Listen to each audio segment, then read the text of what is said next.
안녕하세요. 너무 오랜만에 뵙습니다. 책 함께 읽기 49번째. 오늘은 보이지 않는 것을 보는 법, 안목을 가지고 왔습니다. 안목은 강일수님이 지었고 21세기 북수에서 펴냈습니다.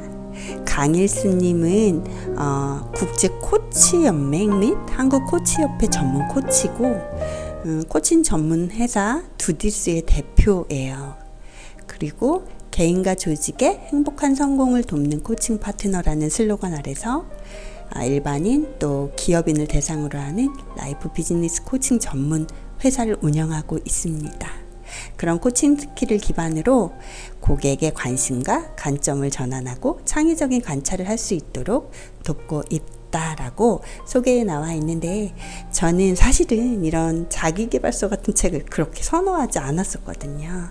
그런데 저에게 이제 필요한 것이 정말 안목이라는 생각은 늘 하고 있었고, 리더에게 필요한 항목 중 가장 중요한 부분이 안목이라고 생각을 했고, 보이지 않는 것을 보는 법. 마치 어린 왕자가 말했던 정말 중요한 건 보이지 않는 것을 보는 것. 이런 문구가 저를 확 끌어들였어요. 그래서 헌책방에 갔다가 안목을 집어들었습니다. 지금부터 소개를 할 건데요. 저는 이 책 중에서 제가 밑줄 그은 부분을 함께 공유하도록 하겠습니다. 1부 보는 눈이 왜 중요한가 중에 저는 이 부분에 밑줄을 그었습니다. 내면에 있는 관심과 관점, 관찰의 힘이 세상을 보는 데 영향을 미치고 그에 따라서 세상은 전혀 달리 보인다. 혼멜 박사는 기독교인들이 외부의 자극에 신경을 덜 쓰는 이유는 평소 관심의 초점을 자아에 집중하기 때문이라고 풀이했다. 기독교인들은 자신의 일에 충실하다 보니 다른 사람의 일에 참견도 덜하는 편이며 일상생활에서도 내면의 자아를 들여다보는 시간이 많다는 것이다. 또 버클리 대학교 펑카이핑 교수에 따르면 동양인은 사진을 볼 때 배경에 시선을 집중하는 반면 서양인은 사진에 등장하는 특정 인물에 관심을 보인다고 한다.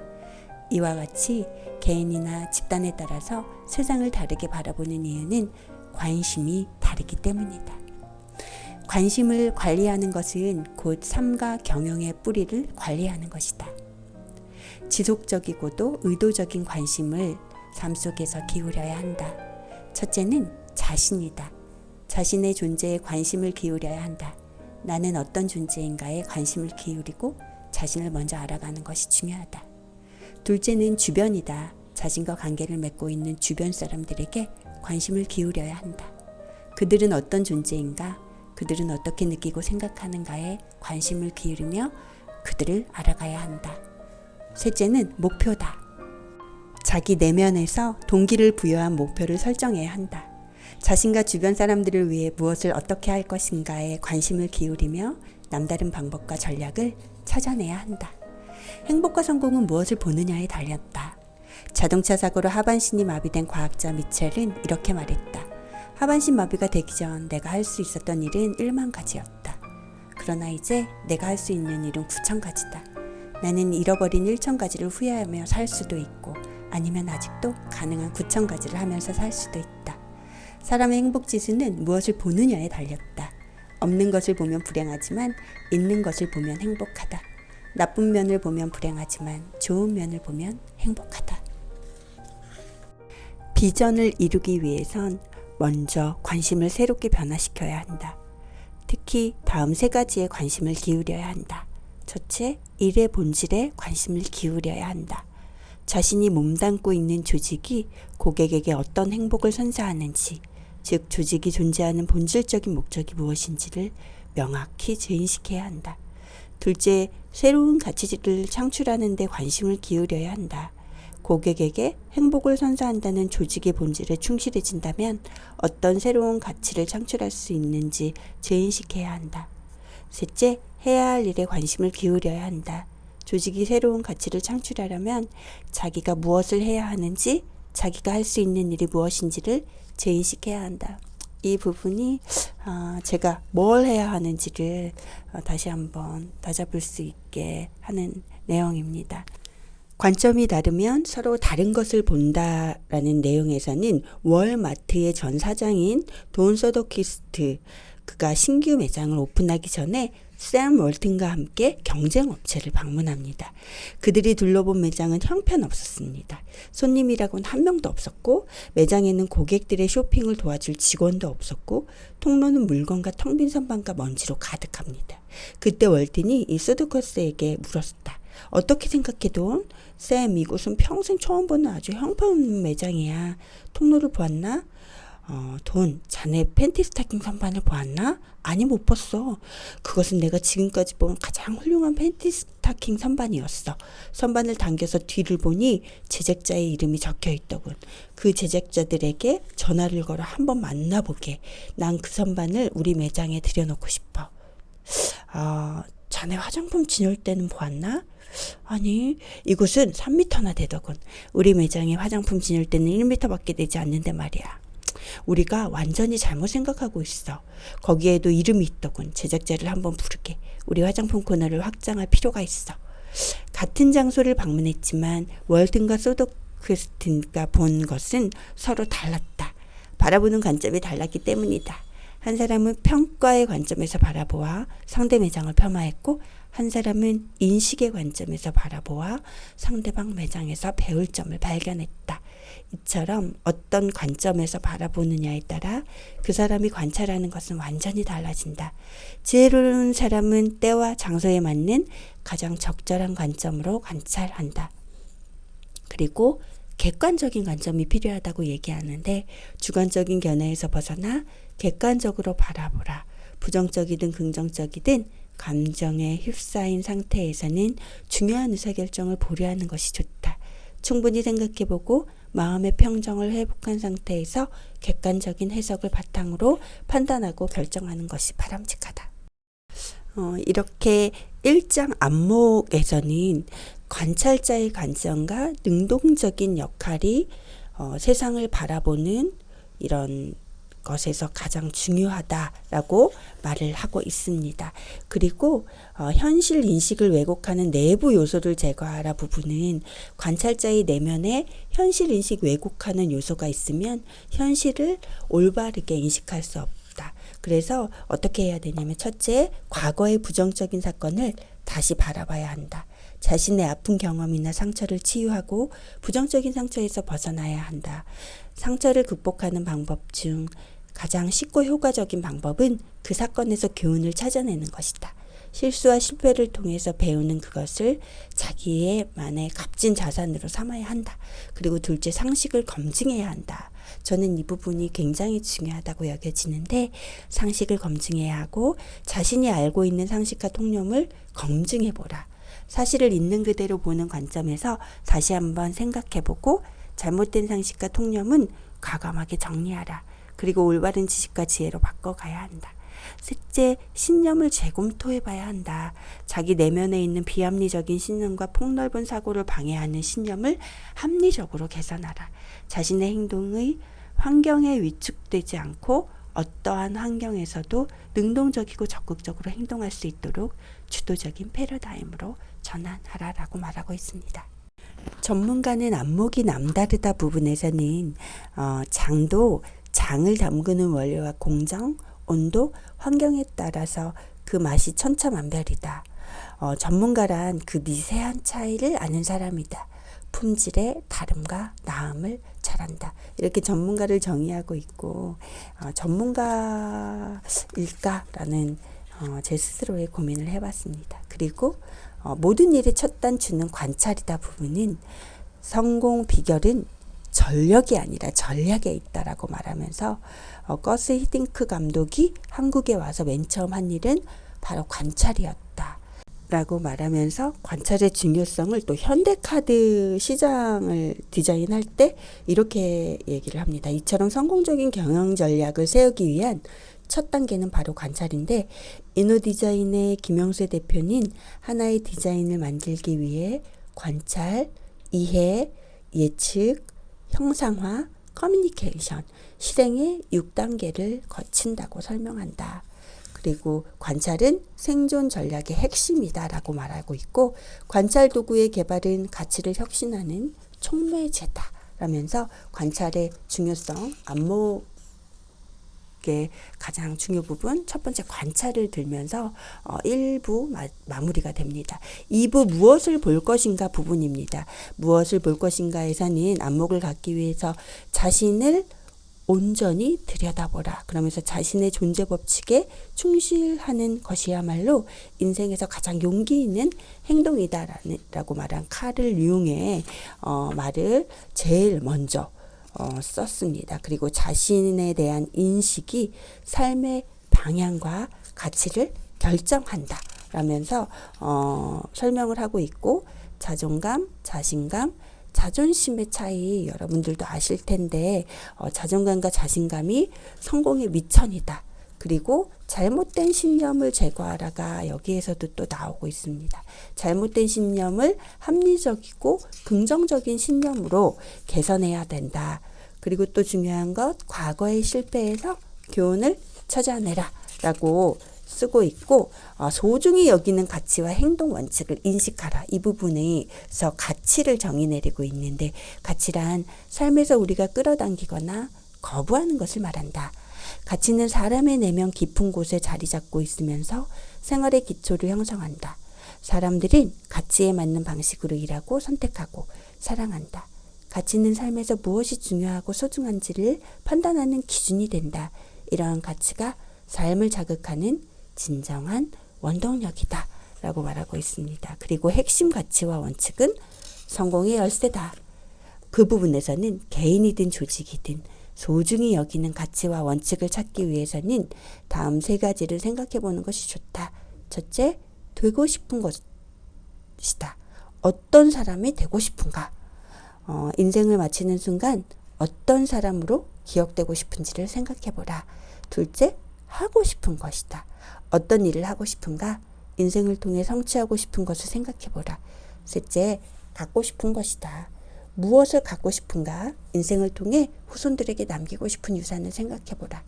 이외에도 성공과 실패에서 얻은 교훈을 생각해 보는 것도 좋은 방법이다. 혹은 자신이 존경하거나 부러워하는 사람의 특징이 무엇인지, 대인관계에서 갈등을 일으키거나 분노하게 만드는 것이 무엇인지를 살펴보면 자신이 소중히 여기는 가치와 원칙을 쉽게 인식할 수 있다.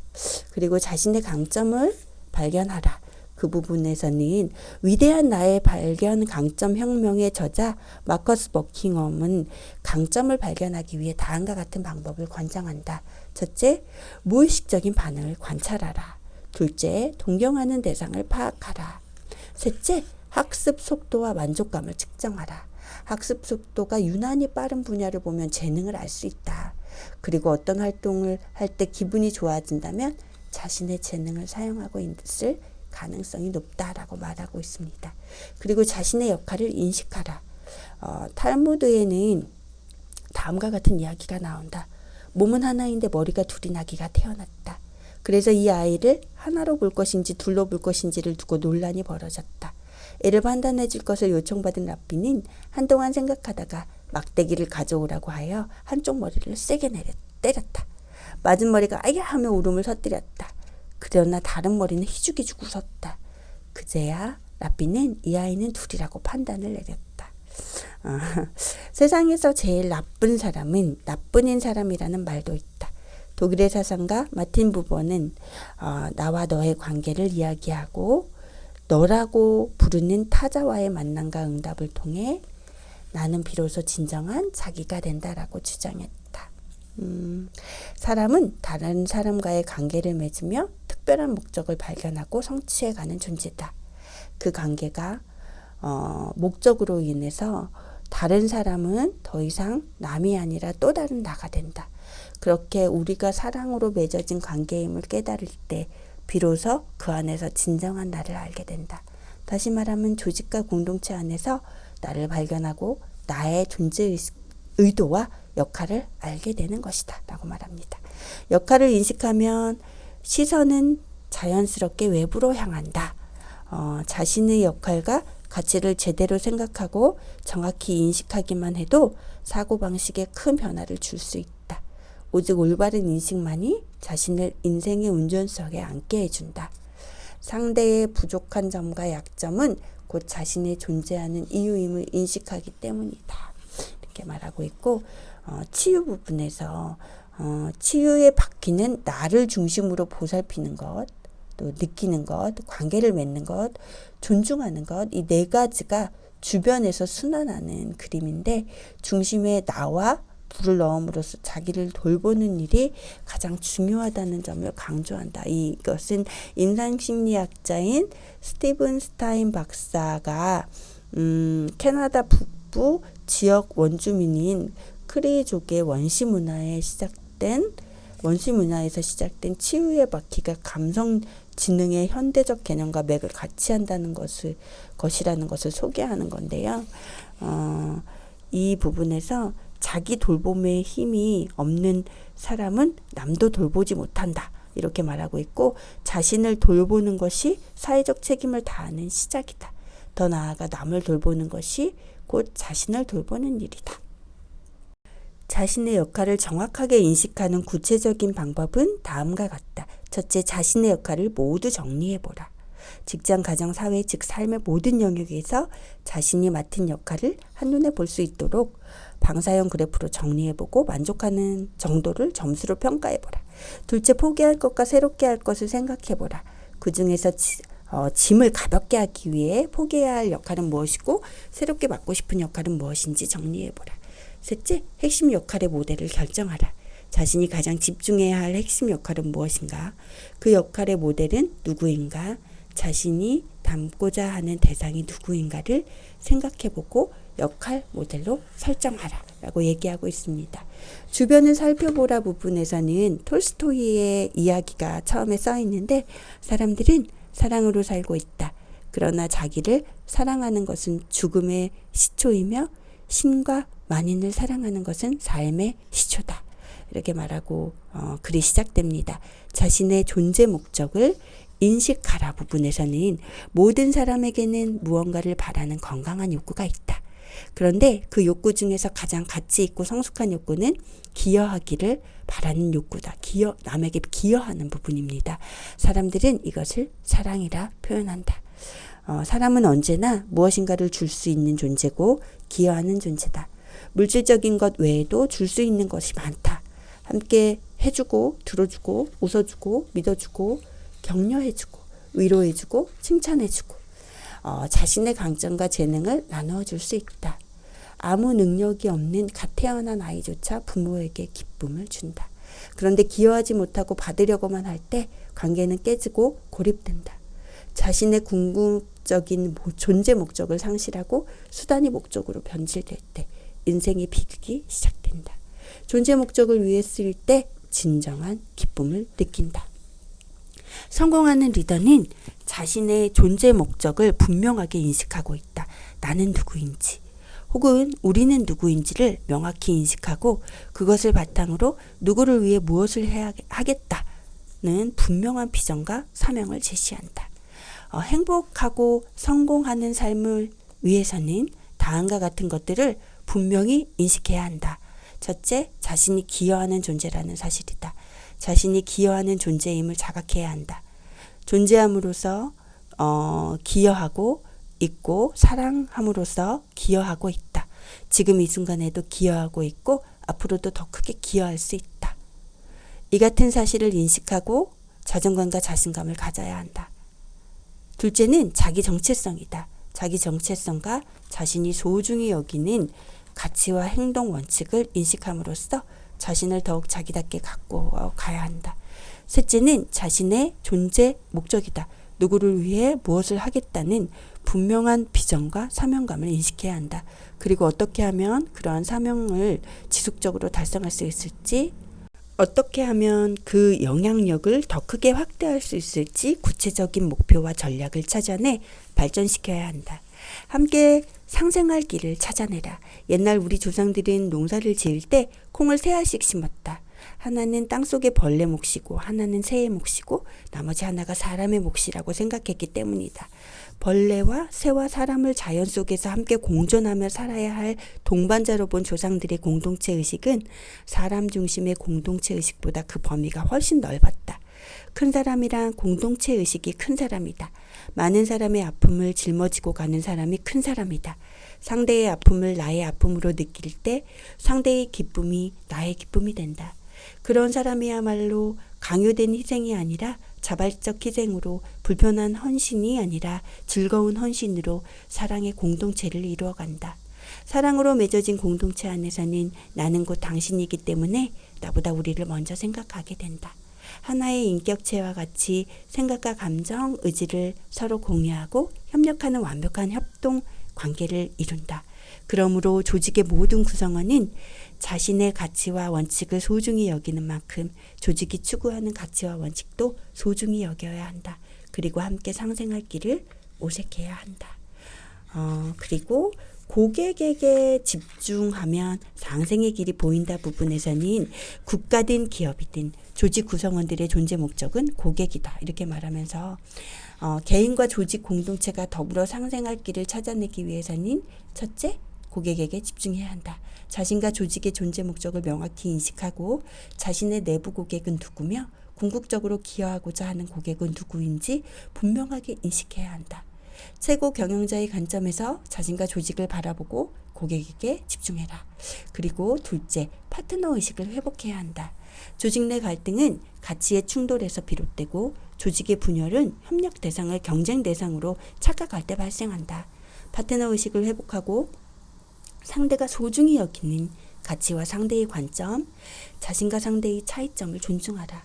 그리고 그것을 시너지 효과를 가져다 줄 재료로 삼아라.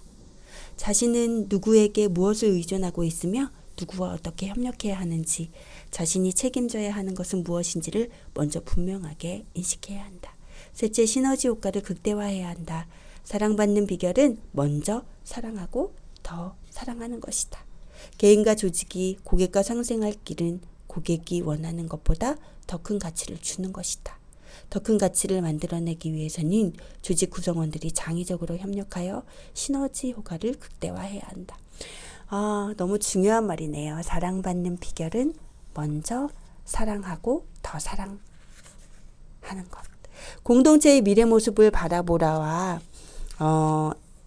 이 사람은 비전을 만들고 비전은 사람을 만든다 부분은 성공하는 리더가 되기 위해서는 분명한 비전이 있어야 하는데, 첫째, 미래의 바람직한 모습을 설정해야 한다. 둘째, 현재 상황을 분석해야 한다. 셋째, 변화와 성장을 계획하고 추진해야 한다. 비전과 현실의 차이를 좁혀가는 변화와 성장을 계획하고 꼭 추진해라. 미래의 비전을 실현하기 위해서 자신이 가장 먼저 할 일이 무엇인지 생각해보고 그것부터 하나하나 실천해 가야 한다. 월드컵 축구 선수들은 축구공 하나로 전 세계인에게 기쁨과 감동을 선사한다. 이처럼 한 개인이 행동으로 옮길 수 있는 것은 아주 작지만 그 작은 몸짓이 원대한 꿈과 비전을 바라보고 있다면 그 영향력은 상상할 수 없을 정도로 커진다. 자신의 재능과 강점으로 무엇을 할 것인지를 결정하라. 필요하다면 비전을 위해서 팀을 이루고 조직을 구성하여 서로 협력하는 꿈을 꾸어야 한다. 언제, 어디서, 누구와 함께 할 것인지를 명확히 하라. 그리고 눈먼 한 사람이 만인의 눈을 뜨게 만든다. TV 드라마 대왕 세종에는 세종대왕이 당뇨와 안질에 시달리면서도 목숨을 걸고 훈민정음 창제에 헌신하는 장면이 나온다. 이러한 세종대왕의 모습을 보고 중국 명나라 사신 왕진은 눈먼 한 사람이 만인의 눈을 뜨게 만들었다라고 하여 잔잔한 감동을 주었다. 이런 것들이 나옵니다. 고객이 필요와 요구를 파악하라 부분은 방향은 고객이 결정한다. 이렇게 얘기를 하고 있고요. 그리고 세상의 변화를 관찰하라 부분에서는 종국에 살아남는 것은 변화에 가장 잘 대응하는 종이다 라고 설명하고 있습니다. 고객의 신뢰부터 쌓아라 부분에서는 상품을 팔지 말고 신뢰를 팔아라 이렇게 말하고 있습니다. 그리고 목표에 집중하라 이 부분에 괴테의 말이 쓰여져 있는데, 하루하루 전력을 다하지 않고서는 그날의 보람은 없을 것이며 동시에 최후의 목표에 도달하지 못할 것이다. 볼 수 없는 관역은 마칠 수 없다. 그리고 목표를 세우고 그 목표를 사랑하라. 끝까지 가면 다음 길이 보인다. 성공 비결은 목적을 향해 시종일관 하는 것이다. 문제보다는 목표를 크게 보라. 문제와 결점은 바라볼수록 커진다. 그리고 역경보다는 역량에 주목하라. 자리를 탐내지 말고 역량을 탐내라. 이런 글들이 있습니다. 그리고 번식과 부흥의 원리를 적용하라. 그래서 열매 맺는 나무를 키워라. 씨를 가진 열매를 맺어라. 최적의 환경을 갖춰라. 이렇게 얘기를 하고 있습니다. 그리고 탁월한 전략은 현실을 직시할 때 찾을 수 있다. 이 부분에서는 전략은 없는 것이 아니라 있는 것을 세우는 것이다. 라고 말하고 있고, 숨은 자산을 발굴해 활용하라. 정체된 어깨는 없고 단지 정체된 시각이 있을 뿐이다. 라고 설명을 하고 있습니다. 세상에 없는 것, 그러나 고객이 원하는 것을 찾아라. 기존의 틀을 깨고 새로운 방식을 채용하고 다른 업종의 성공 원리와 아이디어를 접목하고 남들이 가지 않는 방향으로 가라. 이렇게 설명을 하고 있습니다. 이 책의 마지막 장 3부는 어떻게 해야 제대로 볼 수 있는가입니다. 관심을 제어하라. 이 부분은 제가 마지막으로 읽어드리면서 마무리할 건데, 난 알고 싶어요. 매일매일이 아름답지 않을 때도 당신은 그 속에서 아름다움을 볼 수 있는지, 그리고 그 아름다움에서 자신의 생명의 원천을 얻을 수 있는지. 오리아 마운틴 드리머가 한 말인데, 탐욕이 마음의 문을 멀게 하고 이익을 보면 의를 생각해야 한다고 얘기를 하고 있습니다. 그리고 궁극적인 목적에 관심을 집중하거라. 사랑의 전략과 기술에 관심을 집중하라. 라고 사랑에 대해서 또 한번 얘기를 하고 있고, 자기 집착을 버려라. 대접받고자 하는 대로 대접하라. 라는 말을 하고 있습니다. 그리고 눈에 보이는 것을 통제하고 관리하라. 시각적 효과를 활용하여 관심을 관리하라. 라면서 시각적인 부분에 대한 중요함을 얘기하고 있고, 쓸데없는 일을 버려라. 지혜란 무엇을 간과해야 하는지를 아는 기술이다. 라고 얘기하고 있습니다. 관점을 전환하라 부분에서는 내면적으로든 외형적으로든 당신이 보는 것은 바꿀 필요가 없다. 다만 보는 방식을 바꾸면 된다라고 다데우스 골라스가 말한 말을 응용해서 써놓고 있습니다.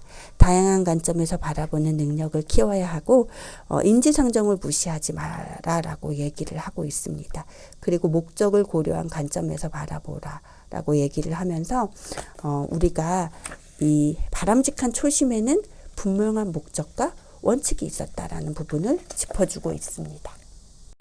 또 객관적으로 바라보는 것이 중요하다는 걸 다시 한번 쓰고 있고, 성공은 객관적으로 바라보는 능력에 달렸다라고 말하고 있고, 장기적으로 바라보라라는 부분도 중요하게 다뤄지고 있습니다. 주의해야 할 것은 조급증이다 라면서 장기적으로 바라봐야 하고, 장의적으로 관찰하라가 마지막입니다.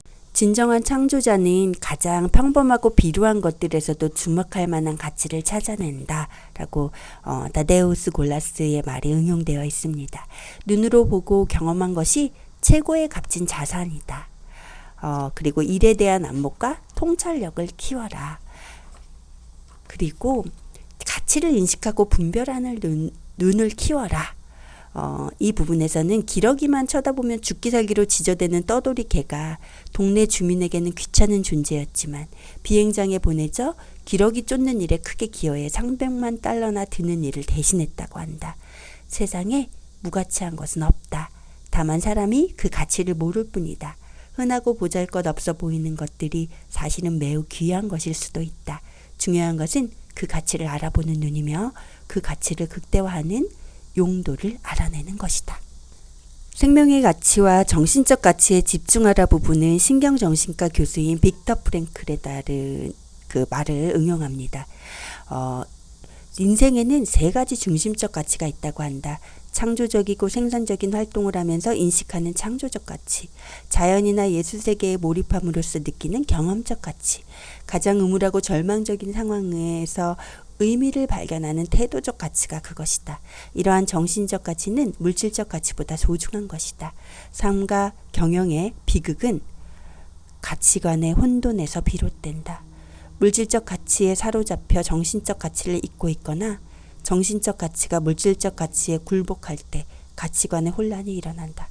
눈앞에 이익을 쫓다 보면 사람을 잃고 신뢰를 잃어버리는 것도 그 때문이다. 너무 공감하는 부분입니다. 삼성 같은 큰 대기업의 수장이 감옥을 그렇게 들락날락 하잖아요. 그의 가치가 무엇인지가 정말 궁금할 때가 있거든요.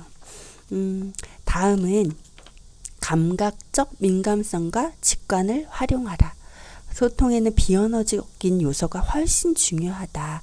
이 부분은 굉장히 중요하다고 생각돼서 제가 조금 읽어드릴게요. 미국의 심리학자 앨버트 메러비언은 대한 커뮤니케이션에는 말, 목소리, 태도라는 세 가지 요소가 있는데 말보다는 목소리와 태도가 훨씬 중요하다라고 말한다. 말은 7%, 말투나 목소리는 38%, 표정과 태도는 55%의 비중을 차지한다는 것이다. 소통에서 언어보다는 비언어적인 요소가 훨씬 중요한 것이다. 사람들의 무의식적인 몸짓에는 그 사람의 심리 상태를 나타내는 신호가 있는데 그것을 잘 알아두면 상대의 마음을 읽는 데 도움이 된다. 예를 들면 다음과 같다. 말을 하면서 손으로 입을 가리는 것은 상대를 경계하면서 본심을 감추려는 것이다. 손으로 눈이나 코, 얼굴의 일부분을 만지는 것은 자기의 허약함을 감추려는 것이다. 말을 할 때 자꾸 헛기침을 하는 것은 불안하거나 근심이 있다는 뜻이다. 팔이나 옷자락을 걷어 올리는 것은 집중하려는 마음의 표시다. 이야기를 하면서 손이나 어깨, 무릎 따위에 몸을 접촉하는 것은 호의적이라는 증거다. 주변의 물건을 만지작거리는 것은 긴장하고 있다는 뜻이다. 소통을 할 때는 비언어적인 요소들을 민감하게 관찰하고 직관을 활용하는 것이 중요하다. 감각적 민감성과 직관을 활용하면 단순히 상대방이 전달하려는 내용뿐만 아니라 상대방의 생각과 감정 상태, 욕구, 의도와 동기, 더 나아가 잠재력까지도 읽어낼 수 있다. 그만큼 지혜롭게 소통할 수 있다. 새로운 사실과 패턴을 발견하라 부분에서는 예측하면 뜻을 이루고 그러지 못하는 실패한답니다. 새로운 사실과 패턴을 발견하고 기회를 잡기 위해서는 첫째 잘못된 상식과 믿음을 버려야 한다. 백조는 무조건 희다고 믿던 사람들의 통념은 18세기 말 신데르 코주에서 검은 백조가 발견되면서 완전히 깨졌다. 지금까지 알고 있던 상식과 믿음을 전반적으로 다시 검토해보라. 그리고 잘못된 상식과 믿음, 제한하는 신념들을 먼저 버려라. 둘째, 가능성을 믿어야 한다. 믿음은 보이지 않는 것을 믿는 것이며 그 믿음의 보상은 우리가 믿는 것을 보는 것이다. 새로운 가능성과 기회가 있으리라는 믿음을 포기하지 마라. 셋째, 끊임없이 왜? 라는 질문을 하며 관찰해야 한다. 질문은 무언가를 찾아 나서게 한다. 질문은 삶의 모든 순간을 도약의 기회로 만들고 모든 공간을 배움의 장소로 만드는 힘을 지녔다. 왜? 라는 질문을 던지고 탐구하는 과정에서 중요한 원리들을 깨우치고 많은 것들을 쉽고 폭넓게 이해할 수 있는 길이 열린다. 자신을 제대로 보고 제대로 관찰하고 모든 사물과 사람을 그리고 존중하는 그런 태도, 질문을 끝까지 놓지 않는 태도가 안목이 아닐까 생각됩니다. 요즘 정치인들 때문에 많이 힘들었는데요. 마음이 어떻게 저렇게 보지? 어떻게 저런 행동을 하지? 이런 것들에 대해서 작은 답변이 됐던 책입니다. 책 함께 읽기 49번째 안목은 여기까지입니다. 좋은 하루 되세요.